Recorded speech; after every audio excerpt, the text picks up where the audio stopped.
नाज़रीन, मुस्लिम लीग नून के रहनुमा और साबिक गवर्नर पंजाब रफ़ीक वजवाना साहब भी हमारे साथ मौजूद हैं।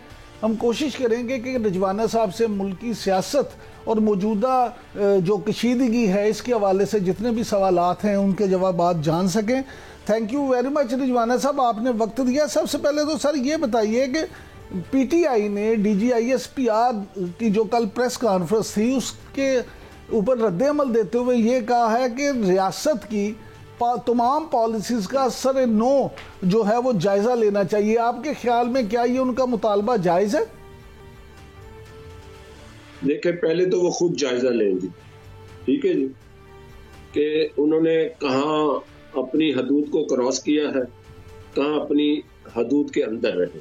ठीक है, हमारे मुल्क में ये रिवाज है कि सियासत में जब आप आगे बढ़ते हैं, एहतजाज करते हैं, तो हम आज़ादी इज़हार राय के पॉइंट पर हम शायद समझते हैं कि सिर्फ ये मेरा एक्सक्लूसिव राइट है या हमारा एक्सक्लूसिव राइट है, आईनी मेरा बुनियादी ये एक हक है, मगर हम ये नहीं सोचते बाद औक़ात कि इसके अंदर भी हमारे फ़राइज़ हैं। जहाँ हमारे हकूक़ ख़त्म होते हैं वहाँ दूसरे के फ़राइज़ शामिल हो जाते हैं या शुरू हो जाते हैं। तो बात ये है कि PTI का अब ये कहना कि असर नौ जायज़ा लें, बिल्कुल ले, मगर अपनी स्लेट तो साफ करें ना जी, जिसने जो गलत काम किया। रजवाना साहब, अगर स्लेट साफ करने की बात है या गलत काम दूर करने की बात है तो आपके इत्तेहादी हैं पीपल्स पार्टी के चेयरमैन जनाब बिलावल भुट्टो जरदारी साहब, वो कुछ दिन से बड़े आपसे नाला नजर आते हैं। आज भी उन्होंने कहा है कि जनाब मुस्लिम लीग नून की सियासत जो है वो मोटरवे से शुरू होती है और मेट्रो पे आके ख़त्म हो जाती है। पहले उनका शॉर्ट सुन लें, फिर आपसे इस पर राय जानते हैं। सुनाए जी, बिलावल भुट्टो जरदारी क्या कहते हैं। हुकूमत की जो तरीक़ार है, चाहे वो पॉलिसी फॉर्मेशन हो या वो लेजिस्लेटिव अमल हो, उनका ख्याल में शायद उनके पास दो तिहाई अक्सरियत है और उनको किसी से पूछने की ज़रूरत नहीं है। ग्राउंड रियलिटीज़ में से तो कुछ उसमें से कुछ फ़र्क है। इस वक्त में उनको बाकी सियासी स्टेक होल्डर्स के साथ मिल के इज्तिमाई फैसले लेने के तो मैंडेट है। यकतरफा फैसला करना, वो भी ऐसे यकतरफा फैसला जो कि मुतनाज़ा हो, आज की सियासी सूरत हाल में भी जो यकतरफा फैसले होंगे उन पे अमल दरामद मुश्किल हो। सर, आप क्यों यकतरफा और मुतनाज़े फैसले करते हैं? तादियों को इत्मीनान में क्यों नहीं लेते? देखिए, ये एक कमेटी बन चुकी है पीपल्स पार्टी के कुछ दोस्तों की और PMLN के कुछ दोस्तों की, जो पार्लियामेंटेरियंस है या सूबाई असम्बली के अराकीन है, कि पीपल्स पार्टी के कुछ तहफ़्फ़ुज़ात हैं उन पर काम किया जाए। तो मेरी राय में इन तहफ़्फ़ुज़ात के लिए जो कमेटियाँ बन गई हैं, इनको इन हाउस बैठ के टेबल पे बैठ के डिस्कस करना ज़्यादा बेहतर है कि जाए कि इसको पब्लिक के सामने कहा जाए। बिलावल चेयरमैन है, माशाअल्लाह लीडर है, तो मैं ये समझता हूँ कि इस तरह से बातें करने से जो एक कॉन्फिडेंस बिल्डिंग मेजर्स है उसको नुकसान पहुँचता है और लोगों के जहन में ये जाता है कि अब ये भी शायद मुस्लिम लीग नून की इत्तेहादी जमात होने की हैसियत में ये इसको कहीं खुदा न खास्ता छोड़ना तो नहीं चाहते। इस तरह से मैं समझता हूँ कि पॉलिटिकली शायद उनको अपनी जमात के वर्कर्स के दरमियान कोई चीज़ हासिल कर रहे हो। ओवरऑल पाकिस्तान की सियासत में इसका मेरी नज़र में कोई फ़ायदा नहीं है। इससे बेहतर यही है कि इंडोर बैठ के आपस में बैठ के इत्तेहादी है तो आपस में बैठ के बात करें। देखें ना, तहफ़्फ़ुज़ात अगर आवाम के मसाइल के हवाले से है तो बैठ के बात करें। उस तहफ़्फ़ुज़ात में कुछ ऐसी चीज़ें भी हैं जो शायद कंट्रोल में ना हो, जो करने की सूरत ना हो, आप अपनी गाइडेंस दे, आप अपनी मशावरत दे, तो इस तरह से काम चल जाएगा। 2/3 अक्सरियत किसी के पास भी नहीं है, बशर्त माजरत बिलावल साहब के 2/3 अक्सरियत कहाँ ये PMLN क्लेम कर रही है, नहीं है। रिजवाना साहब, ये क्या वजह है, खास तौर पे क्योंकि आप खुद भी गवर्नर पंजाब रहे हैं, तो आपसे ये जानना चाहूँगा कि गवर्नर के ओहदे में ऐसी क्या बात है कि मुस्लिम लीग नून के जो जब हुकूमत होती है तो जो भी गवर्नर हो उनकी उनसे बनती नहीं। सलमान तसीर साहब हों, मखदूम अहमद महमूद साहब हों, इवन आपके अपने गवर्नर चौधरी सरवर साहब हों, और उसके बाद फिर अब देखें मौजूदा जो सरदार सलीम साहब हैं, तो पीपल्स ये क्या होता है कि मुस्लिम लीग नून जो है उसका वज़ीर आला जो है वो गवर्नर को बर्दाश्त नहीं करता या गवर्नर हाउस की तरफ से कोई प्रेशर ज़्यादा होता है? देखेंगे कि बाज़ औक़ात गवर्नर को सोते सोते ख्याल आता है कि मैं तो सूबे का गवर्नर हूँ और मेरे इख्तियारात क्या है। ठीक है ना जी। 18वीं तरमीम के बाद और उसके बाद सूबाई हुकूमतें बहुत इंडिपेंडेंट हो गई, मगर फिर भी गवर्नर और सूबाई हुकूमत के दरमियान और चीफ मिनिस्टर के दरमियान जो है एक वर्किंग रिलेशनशिप होना चाहिए और बेहतर होना चाहिए।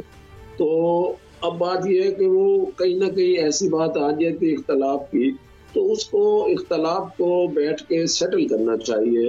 फिर वही कहूँगा at the cost of reputation दोहरा रहा हूँ, तो उसको खबरों की जीनत बनाना या मीडिया को एक टॉपिक दे देना, जैसे अब हम डिस्कस कर रहे हैं, ये क्वेश्चन रेज हो गया बिलावल भुट्टो साहब की तकरीर का या गवर्नर का जो है ना कम से कम ये पंजाब के गवर्नर साहब की सूरत हाल और चीफ मिनिस्टर पंजाब के दरमियान जो अखबारों में हम पढ़ते हैं या मीडिया पे हम सुनते हैं, तो जैसे कमेटी बनी है उसके सामने ये सारी चीज रखे, जब बिल्कुल आप देखे ना उम्मीद हो गए, उसके बाद फिर मीडिया में आइए, जहाँ कहीं बात करे फिर आपकी बात जायज होगी मेरी नजर। रिजवाना साहब ये फरमाइएगा कि राना सनाउल्लाह साहब मुस्लिम लीग नून के सीनियर रहनुमा हैं, हुकूमत का भी हिस्सा हैं, वो फरमाते हैं उनके जनाब मियाँ नवाज शरीफ साहब को, आसिफ अली जरदारी साहब को और बानी पीटीआई इमरान खान साहब को मिल के बैठना चाहिए और मुश्किल हालात जो हैं उनसे निकलने के लिए कोई हल तलाश करना चाहिए। आप क्या समझते हैं कि क्या मौजूदा सियासी सूरत हाल में ये मुमकिन है और क्या इस्टेब्लिशमेंट इसकी इजाज़त देगी? देखिए, सियासत नाम ही मुमकिनात का है। Politics is game of possibilities.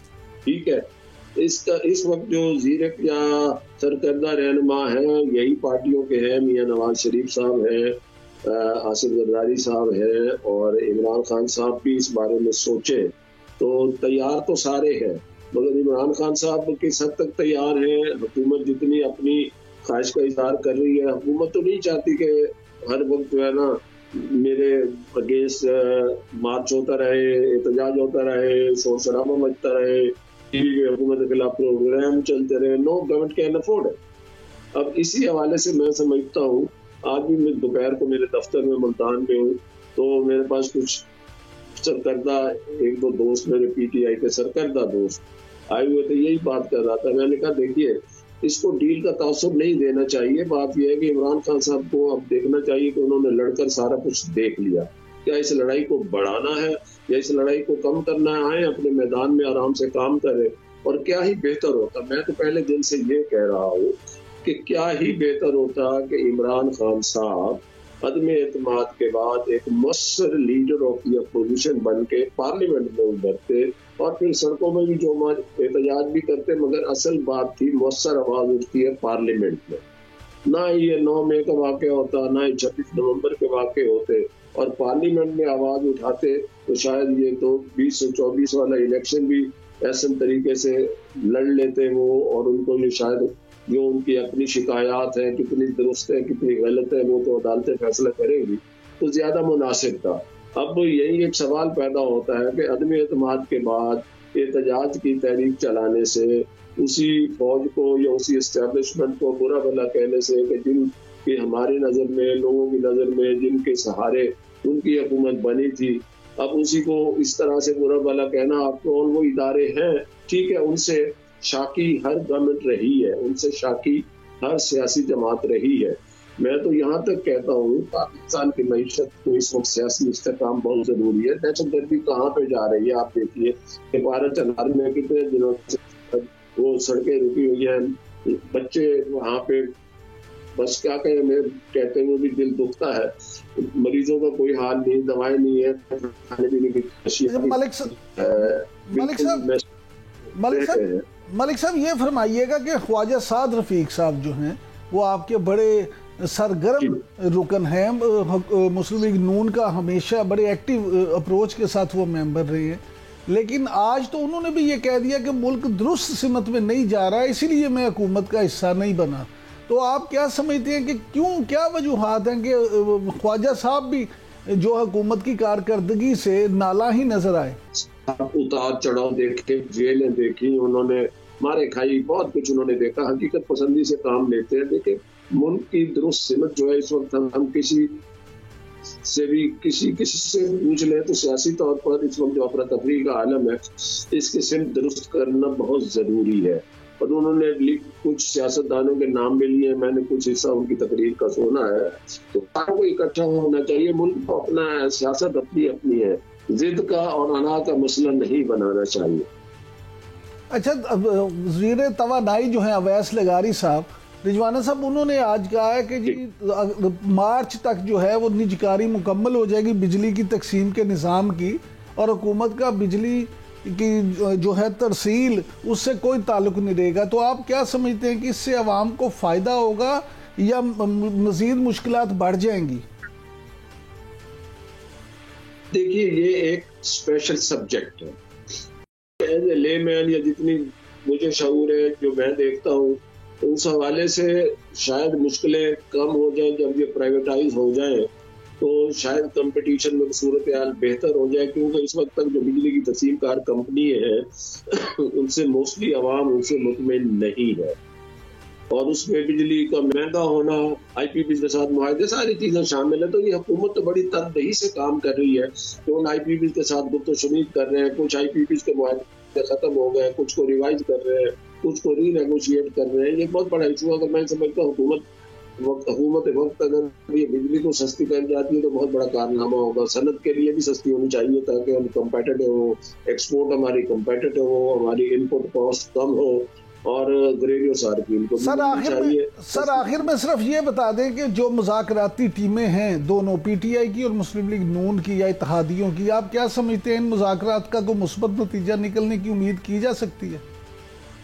देखिए, नेक नियतियों तो नतीजे निकलते रहते हैं। ऐसी कोई, मैं आपको एक मिसाल देता हूँ कि मायूसियों के समंदर में उम्मीदों के जजीरे बनते रहते हैं।